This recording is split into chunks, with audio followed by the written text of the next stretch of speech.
Australia সিরিজের প্রস্তুতিতে সন্তুষ্ট নন অধিনায়ক নাজমুল হোসেন শান্ত। নিজেদের সীমিত সামর্থ্য দিয়েই ওশেনিয়াতে ভালো ফলাফলের প্রত্যাশা।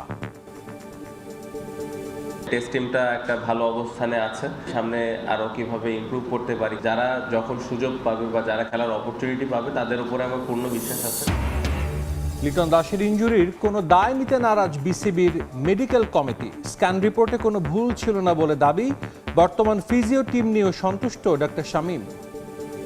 আমাদের মেডিকেল ডিপার্টমেন্টও একটা ইন্টারন্যাশনাল লেভেলই হবে, আমাদেরকে বিদেশের বাইরে যেতে হবে না। আমরা ডক্টরদেরকে আরও বেশি ট্রেন করব। সেপ্টেম্বর উইন্ডোর জন্য এখনও বাংলাদেশের প্রতিপক্ষ চূড়ান্ত করতে পারেনি বাফুফে। সাফের আগে দেশের মাটিতে প্রস্তুতি ম্যাচ খেলতে চান হেড কোচ ফারহান আলীকে নিয়ে উচ্চাশা। ইনফান্তিনোর পরিকল্পনা বাস্তবায়ন করে বিশ্বকাপ বিক্রির সিদ্ধান্ত নিলে বয়কট করবে ইউরোপের দেশগুলো। কঠোর হুঁশিয়ারি ইউএফার, বিপাকে ফিফা সভাপতি। এবং অবশেষে আর্জেন্টিনার বিরুদ্ধে তদন্ত শুরু ফিফার। ফকল্যান্ড ব্যানার ফাইনালে মারামারি সহ একাধিক অভিযোগ দায়ের, প্রমাণ পেলে থাকছে নিষেধাজ্ঞার ঝুঁকি। শুরুতেই ক্রিকেট প্রসঙ্গ। অস্ট্রেলিয়া সিরিজের প্রস্তুতি নিয়ে সন্তুষ্ট নন অধিনায়ক নাজমুল হোসেন শান্ত। বৈরী আবহাওয়ার কারণে অনুশীলন সেশনগুলোতে বিঘ্ন ঘটায় হতাশ ক্যাপ্টেন। তবে নিজেদের সীমিত সামর্থ্য দিয়ে ওশেনিয়াতে ভালো ফলাফলের প্রত্যাশা তার। সিরিজে নাহিদ, শরীফুল, লিটনদের পরিবর্তে দলে সুযোগ পাওয়া ক্রিকেটারদের নিজেদের প্রমাণের বড় সুযোগ বলে মনে করছেন তিনি।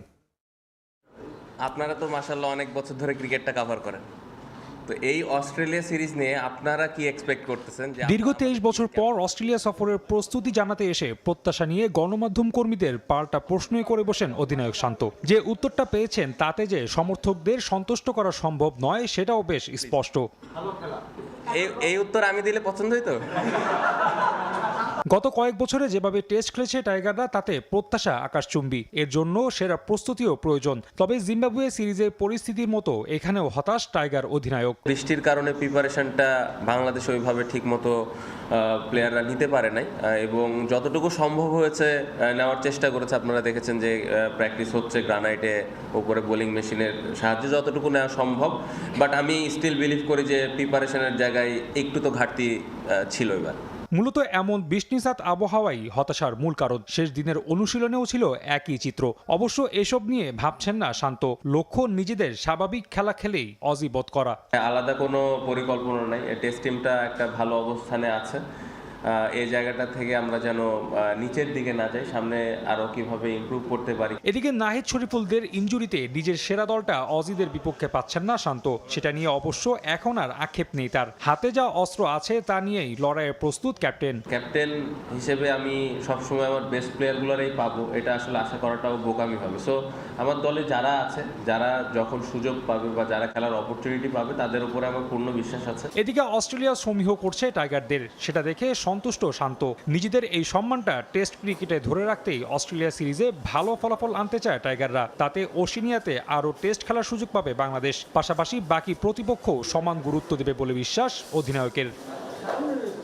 লিটন দাসের ইনজুরির কোনো দায় নিতে নারাজ বিসিবির মেডিকেল কমিটির চেয়ারম্যান ডাক্তার সরকার মাহবুব আহমেদ শামীম। তার দাবি, টাইগার অধিনায়কের স্ক্যান রিপোর্টে কোনো ধরনের ভুল ছিল না। আগামীতে ক্রিকেটারদের বিদেশ নির্ভর চিকিৎসা ব্যবস্থা পাল্টে দেশেই সব সুযোগ সুবিধা তৈরি করার লক্ষ্য এই পরিচালকের। বর্তমান ফিজিও টিম নিয়েও সন্তুষ্ট শামীম। মেডিকেল ডিপার্টমেন্ট একটা খুব সফট টার্গেট সবার জন্য। লিটন দাসের ইনজুরিতে তোপের মুখে বিসিবির মেডিকেল কমিটি। তবে কমিটির প্রধান কোনো ধরনের দায় নিতে নারাজ। স্ক্যান রিপোর্টে ভুল ছিল না এমনটাই দাবি তার। ফালতু কথা, রিপোর্ট ঠিকই আছে, সবই ঠিক আছে। রিকভারি এক্সপেক্টেড টাইমের মধ্যেই হচ্ছে, কিন্তু ওই টাইমের মধ্যে রেঞ্জ আছে আর কি। আমরা সাথে করে নিয়ে গেছি যাতে রিহেবটা সাথে থাকে, দ্যাটস ইট, এর বাইরে কিছু না। চোটে থাকার পরেও কেন জিম্বাবুয়েতে নেওয়া হলো লিটনকে তা নিয়েও প্রশ্ন উঠছে।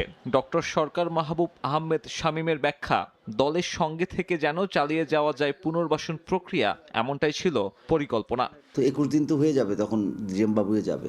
তো হয়ে যাওয়ালে তো এই রিহ্যাব প্রসেসটা টিমের সাথে থাকলে বেটার হবে, আইসোলেটেড থাকলে একটু অন্যরকম হবে, যেই কারণে ওকে ইয়েতে পাঠানো হয়েছিল। টুকটাক ইনজুরিতেও ক্রিকেটারদের বাড়তি ভোগান্তির উদাহরণ বহু আছে দেশের ক্রিকেটে, তাই কিছু হলেই খেলোয়াড়দের ছুটতে হয় দেশের বাইরে। এই নিয়ম বদলাতে চান বিসিবির এই পরিচালক। লক্ষ্য প্রযুক্তিগত উন্নতি এনে দেশের চিকিৎসক আর ফিজিওথেরাপিস্টদের দক্ষতা বাড়ানো। বাংলাদেশের প্লেয়াররা যদি ইন্টারন্যাশনাল লেভেলে খেলতে পারে, বাংলাদেশ সবাই যদি করতে পারে, তো আমাদের মেডিকেল ডিপার্টমেন্টও একেবারে ইন্টারন্যাশনাল লেভেলই হবে। আমাদেরকে বিদেশের বাইরে যেতে হবে না, সাধারণ চিকিৎসা করার জন্য যেতে হবে না। আমরা ডক্টরদেরকে আরও বেশি ট্রেন করব।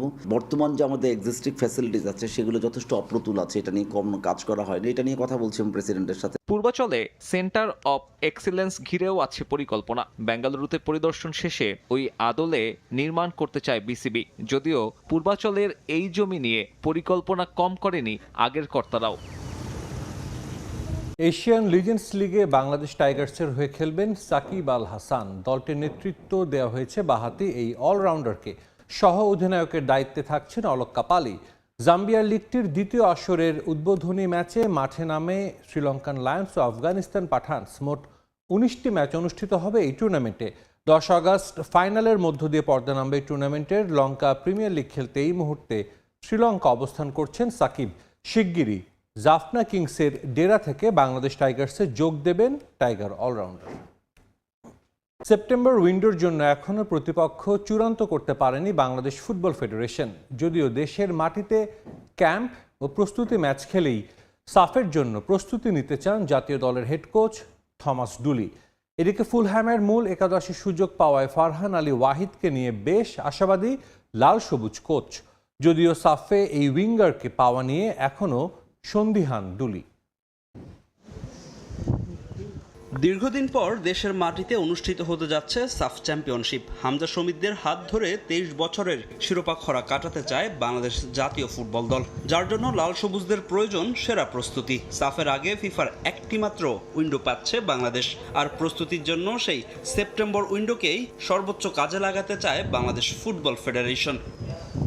সেপ্টেম্বর উইন্ডোতে খেলার জন্য মধ্যপ্রাচ্য ও আসিয়ান অঞ্চলের বেশ কয়েকটি দলের সঙ্গে যোগাযোগ করেছে বাফুফে। তবে এক কিরগিজস্তান ছাড়া আর কোনো প্রতিপক্ষ এখন পর্যন্ত খুঁজে পায়নি ফেডারেশন। যদিও মধ্য এশিয়ার দেশটিতে না গিয়ে বাংলাদেশেই সাফের প্রস্তুতি ম্যাচের সঙ্গে ক্যাম্প শুরু করতে চান জাতীয় দলের হেড কোচ থমাস ডুলি। আমার মনে হয় সাফের প্রস্তুতির জন্য এই মুহূর্তে খুব শক্তিশালী দলের সঙ্গে খেলে হেরে যাওয়াটা হয়তো ভালো কিছু হবে না। অবশ্য কখনো কখনো খুব শক্তিশালী দলের সঙ্গে খেলা ভালো, যাতে নিজের ভুলগুলো খুঁজে বের করে সংশোধন করা যায়। আমাদের পরবর্তী ধাপ হলো সাফের প্রস্তুতি। এটা আমাদের হোম টুর্নামেন্ট, তাই প্রস্তুতির জন্য অস্ট্রেলিয়া বা ইউরোপ যাওয়ার কোনো প্রয়োজন নেই। এশিয়ায় যদি খেলতে হয় তো নিজের দেশে কেন নয়? এখানে খেলে আমরা সমর্থকদের মধ্যে সাফ ঘিরে উন্মাদনা সৃষ্টি করতে চাই। হামজা শমীদ জায়ানদের পাশাপাশি এবারের সাফে দেখা যেতে পারে বেশ কয়েকজন প্রবাসী ফুটবলার। তাদের মধ্যে অন্যতম ফারহান আলী ওয়াহিদ। বর্তমানে ফুলহামের মূল দলের সঙ্গে প্রাক মৌসুম প্রস্তুতিতে ব্যস্ত সময় পার করছেন এই লেফট উইঙ্গার। সাবেক রিয়াল মাদ্রিদ কোচ আলভারো আরবেলোয়ার অধীনে ভালোই গেম টাইম পাচ্ছেন ফারহান। ফুলহামের মূল একাদশে সুযোগ পাওয়ায় এই ফুটবলারকে নিয়ে বেশ আশাবাদী ডুলি। যদিও ফারহানকে সাফে পুরোপুরি পাওয়া যাবে কিনা তা নিয়ে সন্দিহান লাল সবুজ কোচ। দেখুন, আমি এখনো ফারহানের সঙ্গে কথা বলিনি। তার সঙ্গে কথা বলতে হবে। সে যদি লিগে ফুলহ্যামের হয়ে আরো 2-3টি ম্যাচ খেলে ইনজুরিতে পড়ে যায় তবে তো খেলতেই পারবে না। সে খুবই ভালো এবং প্রতিশ্রুতিশীল খেলোয়াড়, তার দারুণ ভবিষ্যৎ রয়েছে। সে আমাদের কতটা সাহায্য করতে পারবে তা দেখতে হবে। বিশ্বকাপ হারের আক্ষেপের মাঝেই বড় স্বাস্থ্যের মুখে আর্জেন্টিনা। মেসিদের বিপক্ষে আনুষ্ঠানিকভাবে আচরণবিধি লঙ্ঘনের একাধিক অভিযোগ দায়ের করেছে ফিফা। মলিনা আলমাদা পারেদেসের সঙ্গে অভিযুক্ত স্পেনের গাভি। অভিযোগ প্রমাণিত হলে নিষিদ্ধ হওয়ার সম্ভাবনা আছে এই ফুটবলারদের। এছাড়া ইংল্যান্ড ম্যাচে ফকল্যান্ড আইল্যান্ডের ব্যানার প্রদর্শনে আর্জেন্টিনা ফুটবল অ্যাসোসিয়েশনের বিরুদ্ধে শাস্তিমূলক ব্যবস্থা নেবে ফিফা। বিশ্বকাপ ফাইনাল শেষ, কিন্তু নাটকের শেষ হয়নি। স্পেন আর্জেন্টিনা লড়াইয়ের উত্তেজনার রেশ এখন গড়িয়েছে শাস্তিমূলক তদন্তে। নিষিদ্ধ হওয়ার অপেক্ষায় মেসিরা।